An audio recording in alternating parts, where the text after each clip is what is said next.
At the Suez Canal, now the border between Egypt and Israel, the Egyptians launched a war of attrition, and the Israelis fought back.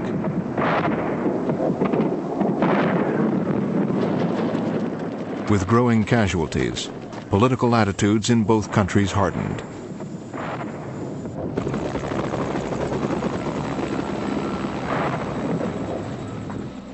There was renewed conflict in the Jordan Valley as well. Israeli soldiers were in constant pursuit of Palestinians who crossed into the West Bank to attack Israeli targets.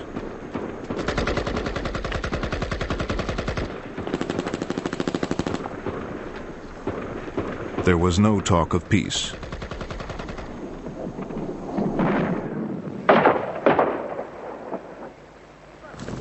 Inside Jordan, the Palestinians were busy building up their forces. Their charter called for the replacement of Israel by a Palestinian state and the expulsion of all Jews who arrived after 1948. In 1967, a small band of Palestinian guerrillas set up a camp in Karame in the Jordan River Valley.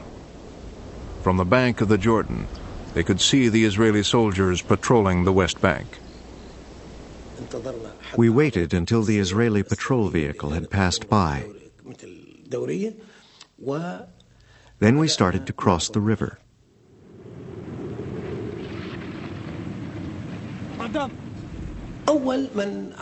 The first to cross was Abu Ammar.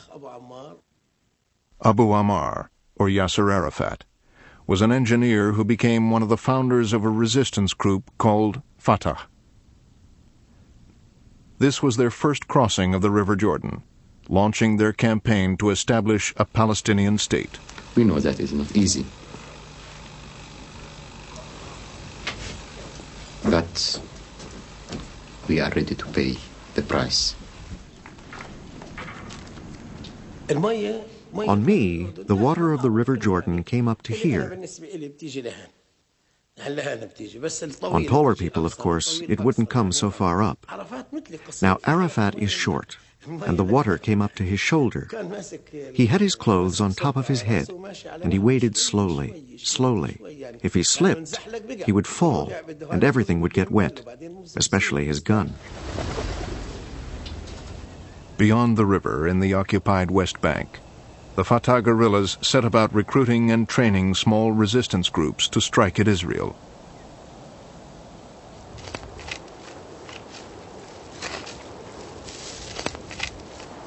The best targets were the ones we could take by surprise. For example, moving vehicles. You open fire, a group of 3 or 4 of you. Then, if you throw 1 or 2 grenades, that settles it. You're safe, and they're dead. The guerrillas had the support of Jordan's regular army.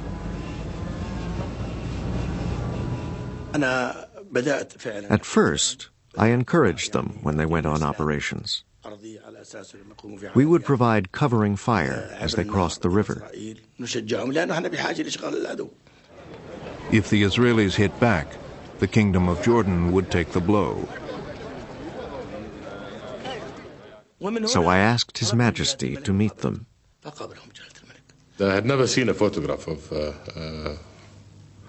Arafat up to that point, or had a description of him. So I was looking at a sort of a big burly figure that I thought must be Arafat. And when he finally came to say goodbye, I suddenly realized it wasn't the image I had formed of Arafat.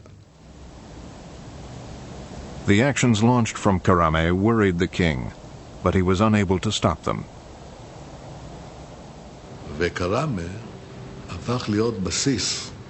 Karame had become a huge military base in Jordan.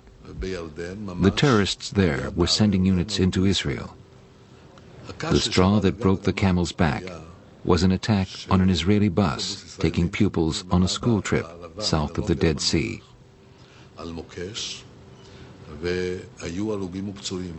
It hit a Palestinian mine. Children were killed and injured. In response, the Israeli army was ordered to destroy the Palestinian bases in Karame and south of the Dead Sea.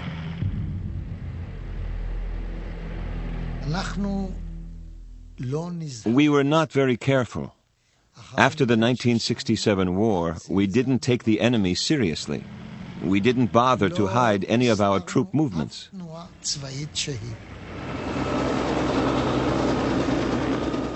They came blatantly with their tanks and artillery and troops messed up.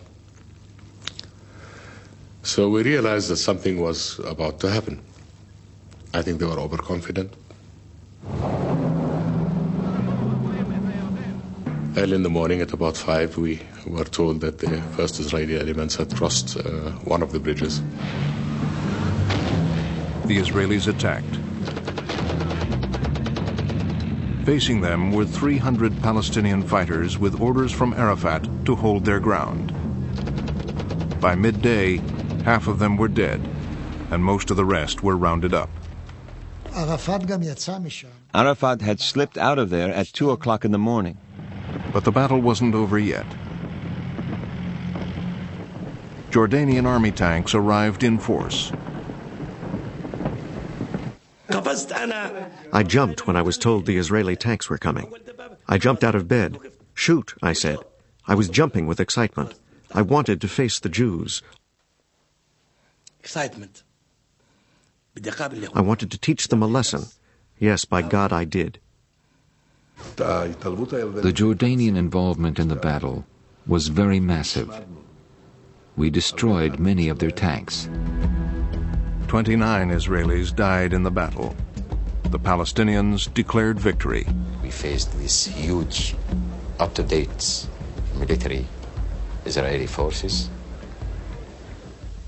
In the beginning, we were alone. After 5 hours, some small battalions from the Jordanian government attended us and fought with us without any central instructions from their headquarters. But at the end, it was the first victory for the Arab nation after this big defeat of 1967. They claimed it to be a victory for them. We wouldn't have disputed that except for the fact that it wasn't true. But it was a public relations triumph. Arafat was chosen to command all the factions in the Palestine Liberation Organization.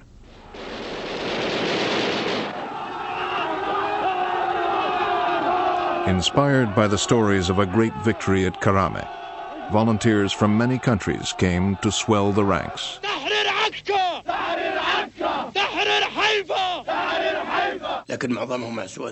But unfortunately, the majority were the worst type of people. They were untrained and undisciplined. The PLO grew larger, and our problems grew with it. It was total anarchy. We had 52 various guerrilla organizations of all various types, and they weren't just Palestinian guerrilla organizations. Every international guerrilla organization had a presence in the country. We were naive people. We were very enthusiastic, very revolutionary, and at the same time, we were, and I can assure you, we were very innocent. We felt that King Hussein, as a reactionary leader, leading a reactionary regime, is an obstacle, and that in order to make our revolution succeed, we need to remove this obstacle. One day, shooting broke out in the capital, Amman, and the king drove off to investigate. And on a crossroad, where there was a military police checkpost, we found that one side of the road was closed and the other side also was blocked by an army lorry. We stopped. As we came to a stop, suddenly we were under very, very intense heavy machine gun fire. The guard car in front of me was hit. We lost a sergeant of my guard and about 4 wounded. Everyone jumped out of my car and yelled at me to do the same. We could see the bullets from those heavy machine guns coming down at us, hitting the asphalt, the tarmac around us. It was like raindrops on a parched land, just making holes.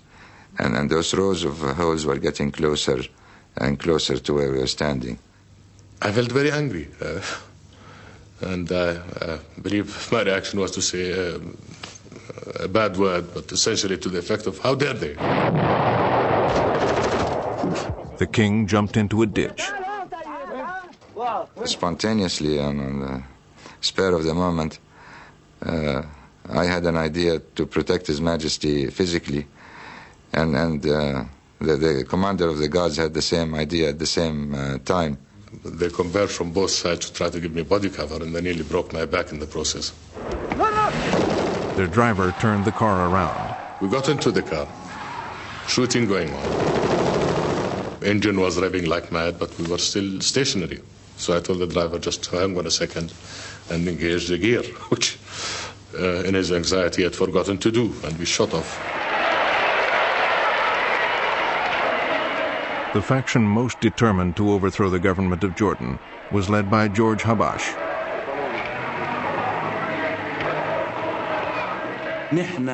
All we wanted to do was to fight against Israel. But the Jordanian regime saw us as a danger or a threat.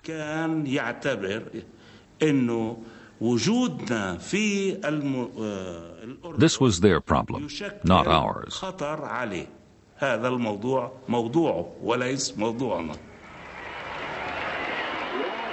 Habash was the leader of a political party, and they decided to remove King Hussein.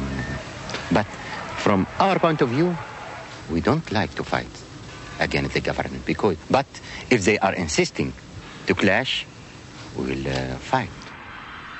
On September 9th, 1970, this British airliner with 115 passengers and some of Dr. Habash's armed men aboard appeared over Amman. I heard about it when an aircraft passed overhead my house west of the city in the suburbs, practically knocking the roof off. In a single spectacular operation, Habash's men hijacked 4 Western airliners and forced 3 of them to fly to Jordan with their hundreds of passengers. The planes landed on an old World War II airstrip in the desert. We waited for 20 full years. Nothing happened. Our people remained in their camps, in their tents. They are fed up with this condition. We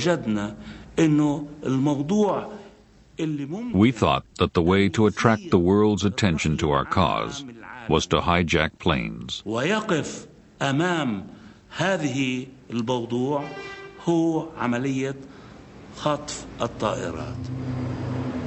The Jordanian army surrounded the airstrip, and the general in charge went in to negotiate with the hijackers.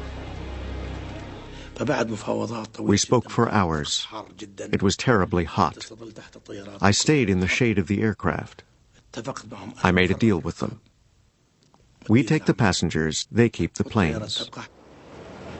435 passengers and crew were taken off the aircraft, but some were kept as hostages. The humiliation of having aircraft flown into the country and innocent passengers being whisked away and being unable to do anything about it was something that questioned whether Jordan really existed or whether it didn't. The hijackers then drove home their message to the world.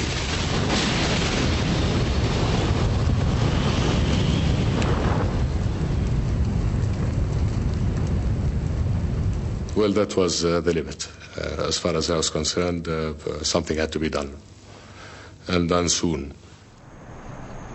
4 days later, with control of the kingdom slipping away, King Hussein declared war on the PLO.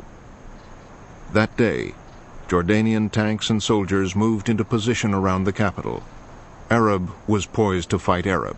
I think I tried to get a little bit of sleep that night. I prayed a lot. And in the morning, first light, there was movement into the city. In the early hours of September 17, I woke up when we heard the artillery bombing our bases. So what we did immediately is that we went to Arafat office, the Joint Command. Arafat was there. Most of the leaders of Fatah were there. Even Habash was there, and they were calling through telephone and through wireless Damascus, telling them about the news and asking in an open way for a Syrian intervention. On the third day of fierce fighting, the Syrians responded.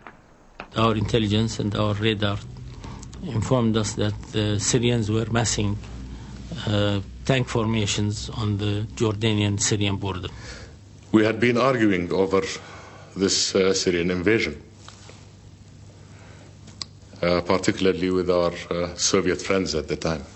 And whenever I raised the problem with the Soviet ambassador, he would respond, but these are Palestinian army units and Palestinian army tanks. They are not Syrian. And we all knew that the PLO does not have tanks. But there were tanks, Soviet-built ones, streaming in from Syria. We were just protecting the Palestinians from the army of Jordan. Our purpose wasn't really to attack the Jordanians. It was a limited intervention on the smallest possible scale. All we wanted to do was support and protect the Palestinian fighters. In Washington, President Nixon called in his national security advisors to assess the reports from Jordan. The Soviets were on every platoon leader's tank right up to the border and then jumped off as they crossed the border. And Syrian officers were in command of what were allegedly PLO volunteer forces. So we knew it was an international superpower crisis. The president summoned the Soviet ambassador. We warned the Russians and said, stay out of there. They, of course, in turn warned us and said, you stay out and keep Israel out.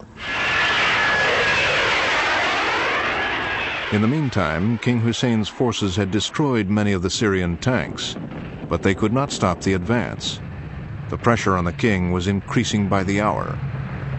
When the Syrian tanks had reached the town of Irbid, which is about 2/3 of the way from the Syrian border down to Amman, they're about at that town, on the edge of it. That's when he was really starting to panic. With all the threats from almost every direction, and the situation, to all intents or purposes, looking almost impossible to cope with.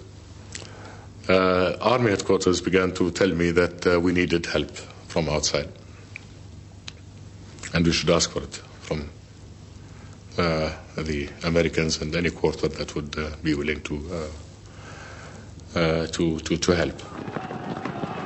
In these circumstances, any quarter could mean only one thing: Israel. We knew that he had said he would accept help from any quarter, and we thought he'd probably prefer direct American intervention. He was keenly aware that if he was resurrected and protected as a result of Israeli military intervention, that this would have a strongly negative impact, not only within Jordan itself, but obviously within the entire world. This was something that was discussed between Cisco, myself, Haig, and one or two of my staff people. The advisors knew that President Nixon would have to be informed about the situation right away. I first had to find him, and the Secret Service told me he was in the basement of the Executive Office building across the street from the White House, bowling. And that's where I found him. I remember Henry coming back into the office. He said, "Holy mackerel, the guy's bowling with his black dress shoes on." He was there bowling alone. And we just started talking. He wanted to have an American intervention. And of course, we didn't just have an empty cannon there. That's why we moved some fleet units over into that part of the Mediterranean. And that is why we alerted a couple of Marine battalions as well. I thought it would have been very difficult to manage. We didn't have a commander. We didn't have the right combination of forces. We didn't know how to end it. Mr. President, we said, we think the Israelis are in the best position to do this. They're close to the scene.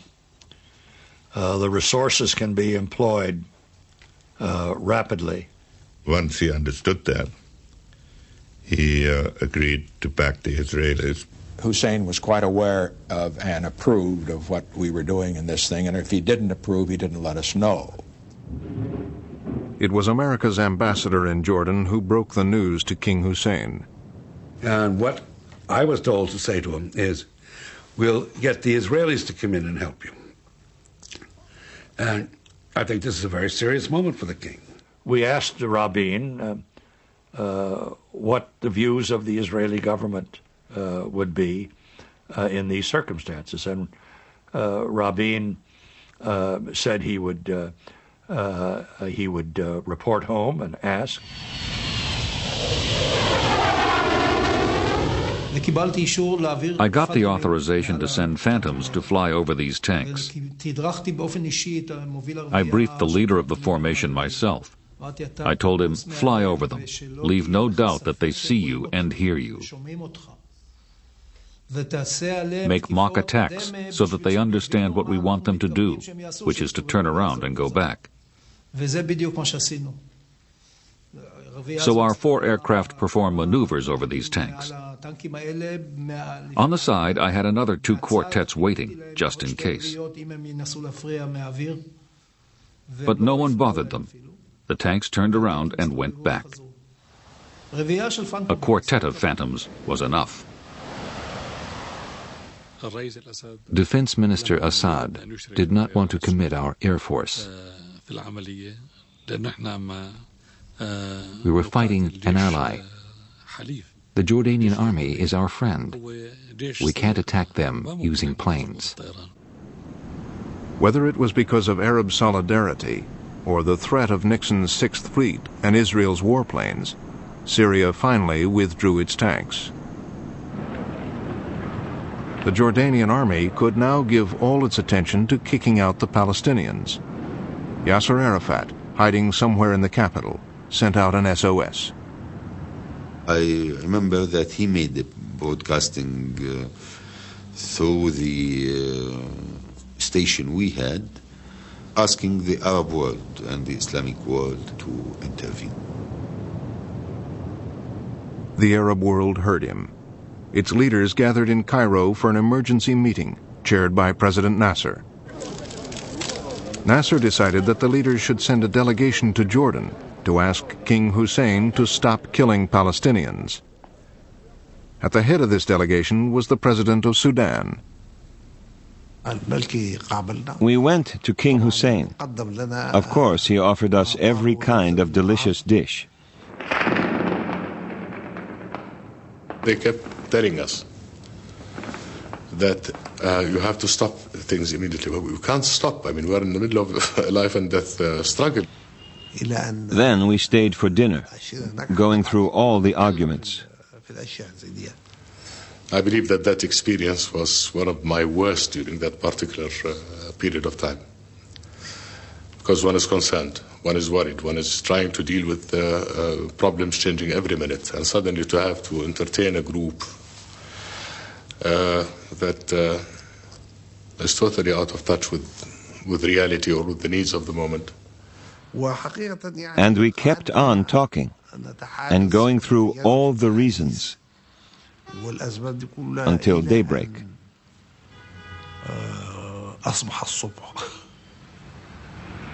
The Arab leaders, having failed to convince the king, got into an armored car and tuned in the radio.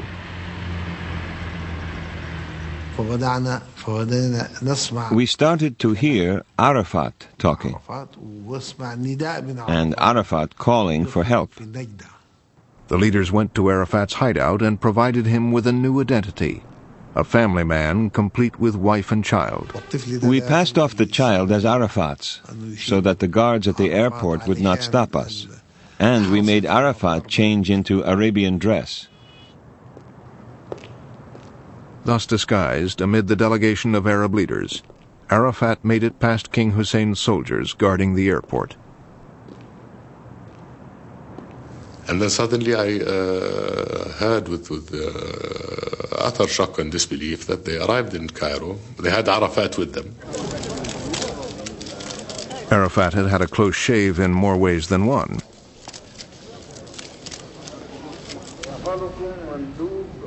Back in Cairo, President Numeri reported on the conflict. It was unfair to Jordan and to King Hussein. King Hussein decided that he too had better join the meeting in Cairo. I, of course, came in still in my fatigues and with my gun in position. And he spoke in the conference and responded to the allegations.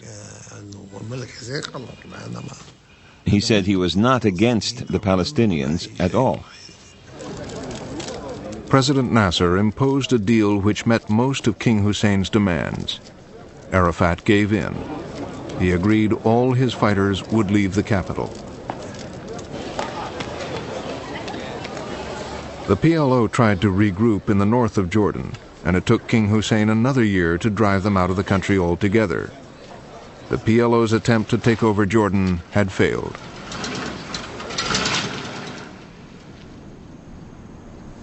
But we did a very important thing. We create a new people. And instead of being refugees, to be fighters. This is very important. We were refugees, homeless. We became now fighters, freedom fighters. And next stage, you will see.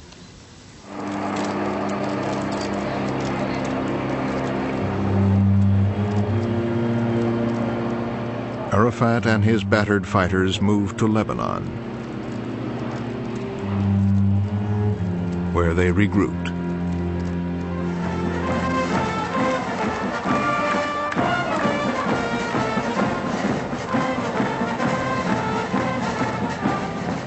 Soon, Arafat would be strong enough to become a power broker in Lebanon and continue his attacks on Israelis.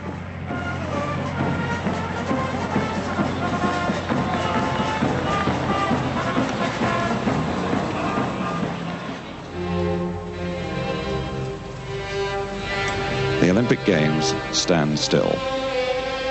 The flags in the stadium at half-mast. The citizens of Munich, the thousands of competitors and officials. Palestinian guerrillas crowned a year of terrorist attacks by storming the Olympic Village. This hastily conceived memorial ceremony. 11 Israeli athletes were killed as the world watched. Israel retaliated with a pinpoint operation. An Israeli commando force landed on a beach near Beirut. Their targets were PLO leaders, particularly those responsible for Munich.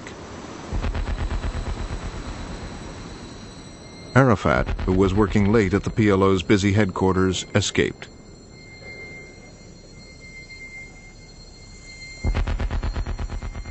But the guerrillas who planned and carried out the Munich operation were killed.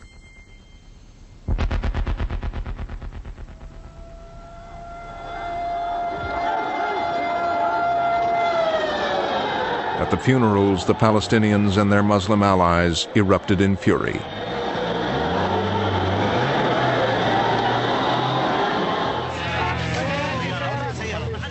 To everyone's astonishment, this man turned up at the funeral. Pierre Jamal, Christian Maronite leader, suspected by some Palestinians of collaborating with Israel.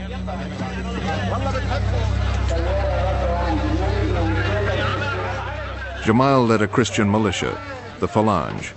He warned Arafat to stay out of his conflict with the Lebanese Muslims. Pierre Jamal thought hard before attending the funeral. The security people of the Phalange warned him not to go. They said Pierre Jamal would be in danger. In April 1975, civil war broke out in Lebanon, and Arafat became a force to be reckoned with. He asked for a meeting with Jamal at the Christian clan leader's headquarters. As Arafat drove through Beirut, it was clear that the Christians considered him an enemy. We drove past slogans on the walls saying no to the PLO.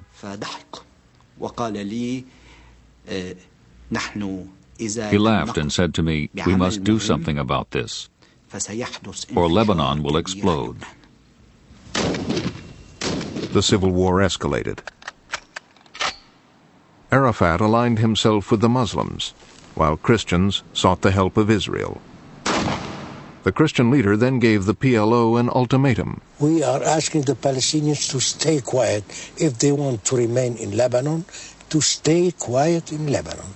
I don't think that we are going to accept in the future that any war can be waged from Lebanon, from the Lebanon borders, because this and the past experience has proved it, this will prove disastrous for them.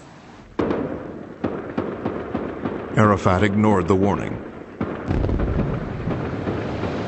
1974 had seen a succession of Palestinian raids across the border into Israel. In one attack, 18 Israelis, including 8 children, died. A month later, Palestinian raiders took over a school and killed 22 children.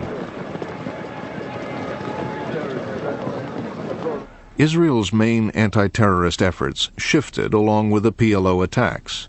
Now the Jordanian border was quiet, and there was fighting on the Lebanese border. I was appointed commander of a brigade on the Lebanese border. All our efforts were aimed at preventing terrorist infiltration. Hardly a week passed without 2 or 3 attempts to cross the border. Israel, surrounded by hostile Muslim states, badly needed allies.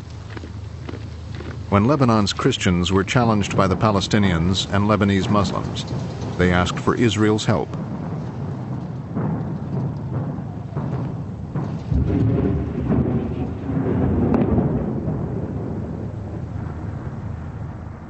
Defense Minister Shimon Peres sent an Arabic-speaking officer on a secret mission to Beirut. In my heart, I decided that such a man must volunteer. His life would certainly be at risk. And when I told him I was willing, he smiled. He said, "It's very dangerous." I said, "I know."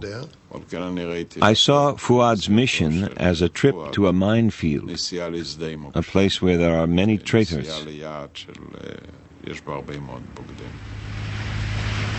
The Israeli officers set off aboard a missile boat, sailing in darkness towards civil war-torn Beirut. All Beirut was lit by cannon fire. A city like hell. Unbelievable. One big conflagration. The intelligence officer knew that the Christians were faring badly against the Palestinians. His Christian hosts sped him towards the battlefront. Suddenly, I saw thousands of people lining the road and clapping. I said to my host, "What's this?" He said, "Let's take a look." Then I see two trucks coming up. One truck has men shooting in the air. The other has ropes tied to it. At the end of each of these ropes is the body of a PLO terrorist, and this truck is dragging them along the ground. And the men on the back of the truck are just shooting and shooting at them, although they had long been dead. I was simply shocked. Lebanese Muslims and Christians and Palestinians fought and murdered each other with ferocity. Some 40,000 would die on both sides. A British journalist reported, "At its most hideous, this civil war has been simple. Muslims have murdered Christians, Christians have murdered Muslims. Not in battle, but in cold blood." These men were innocents, kidnapped in the street, taken to a secret place, tortured, shot, and then dumped in the street again for their families to find.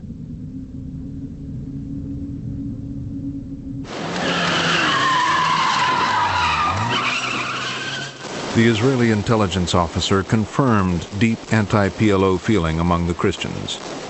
They desperately needed help. They asked us for weapons, everything. Rifles, Kalashnikovs, Uzis. They asked for cannons. We gave them. Mortars and tanks. We gave them. In 1981, Ariel Sharon became Israel's defense minister. Soon after, the Christian leaders came to a Beirut beach to await a visitor. As I landed, Bashir Gemayel came towards me. He hugged me, shook my hand. He had his officers with him.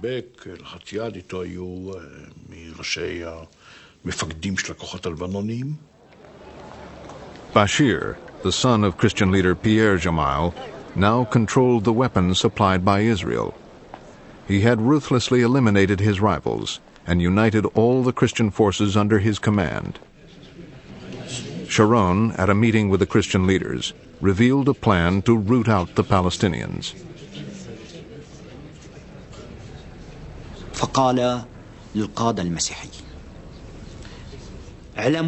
He told the Christian leaders, "We have taken a decision in Israel to invade Lebanon. القرار متخذ وإننا ننتظر الفرصة لتنفيذ هذا الاجتياح."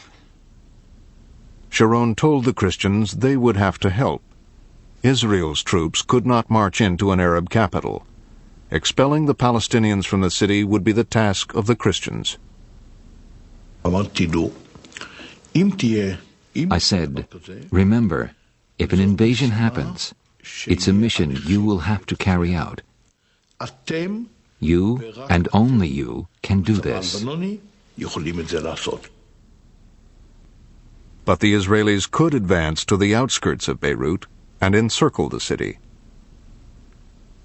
6 months later, the Palestinians provided Israel with a pretext for invasion. In London, the Israeli ambassador was shot by a Palestinian. As police gathered evidence, Prime Minister Begin summoned his cabinet. He turned to me and asked me to brief my colleagues. Ariel Sharon said nothing about his plan to encircle Beirut. He spoke only of pushing the Palestinians back from Israel's northern border. Then Mr. Ehrlich, God rest his soul, asked, "What about Beirut?" I said, "Beirut isn't in the picture.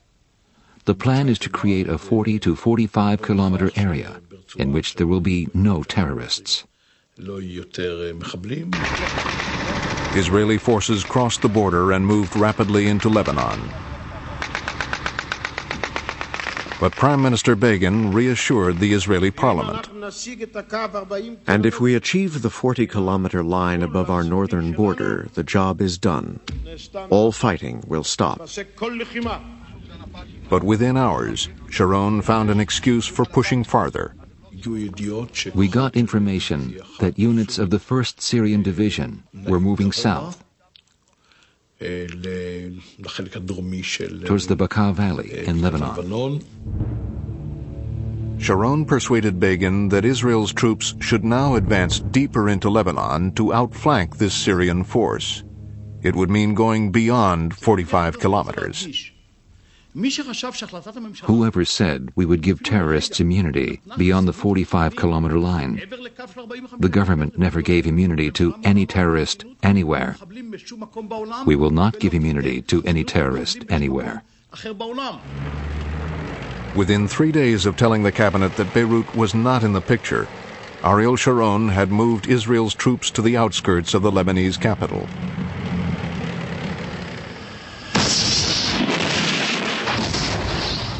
For 9 weeks, they laid siege to Beirut, exchanging fire with the Palestinians. We are here, and we will continue to be here, and we will defend this city, the first, it is very important, it is the first Arab capital which the Israelis are blockading. It is very important. You have to put in consideration what it means for the next generation. What have been done, you will pay its price. The harder Arafat fought back, the more people in Lebanon suffered. Their capital was being destroyed. Even Lebanese Muslims demanded that Arafat and his fighters leave Beirut.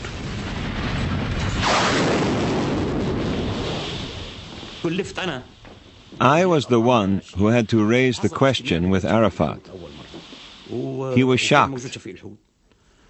No one had spoken to him like that before. I said, well, we are informing you now. The Israelis drove the message home by staying close on the heels of the Palestinian leaders. وأكاد أقول أن إسرائيل الجيش الإسرائيلي The Israeli army seemed to know what we were going to do before we did. بتوجهاتنا السياسية. If we spoke about fighting on, we were attacked by the Israelis 1 hour later. نشعر بردود الفعل الإسرائيلية بعد ساعة من الزمن. There was a meeting in one of our headquarters, and I tell them, please, get out. Leave it. Just now, he said, you are inviting us for a meeting. He said, please, leave this place directly. I don't know why. Believe me, I don't know why. After 15 minutes from our departure, they bombed. In a cellar under the rubble, the PLO leaders faced a stark choice. وكان قد وصل إلى قناعة Arafat was convinced that we had to evacuate Beirut. But he was careful to avoid being the one who ordered Palestinian forces to leave Lebanon.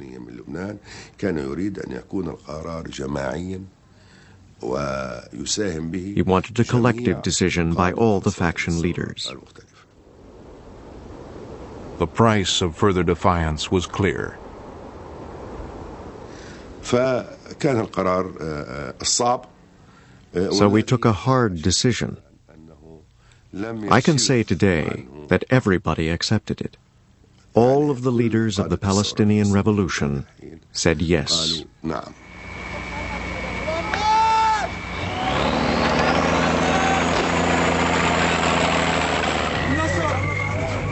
In the last days of August 1982, thousands of Palestinian fighters were forced to evacuate Beirut.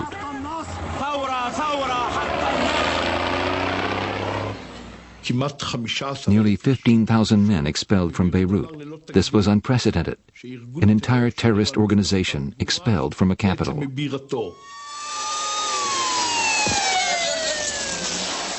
Then, in a massive explosion at his party headquarters, Bashir Gemayel, Lebanon's president-elect and Israel's ally, was assassinated. The Israeli defense minister became convinced that Palestinian fighters were still operating in Beirut. They left behind at least 2,000 armed men. It was clear that once the city was united, it would be necessary to take action against them. Christian militiamen sought vengeance for the death of Jamal. While Israeli troops stood by, providing light from flares, the phalangists entered the Palestinian camps of Sabra and Shatila. There were no PLO fighters there. They found only old men, women, and children, and slaughtered them.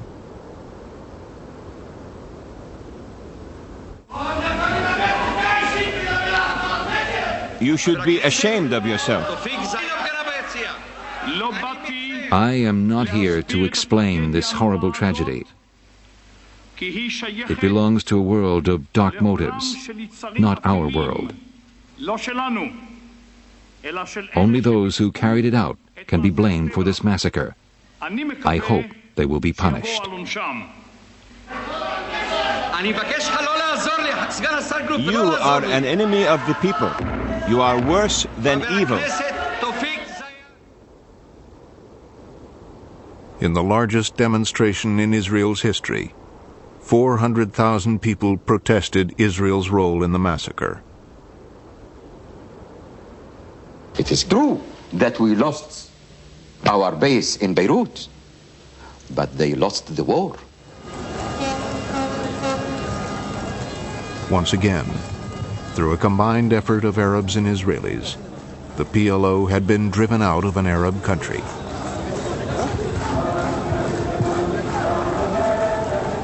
Yasser Arafat, the great escaper, was on his way to yet another base, this time in Tunis, 2,000 miles away.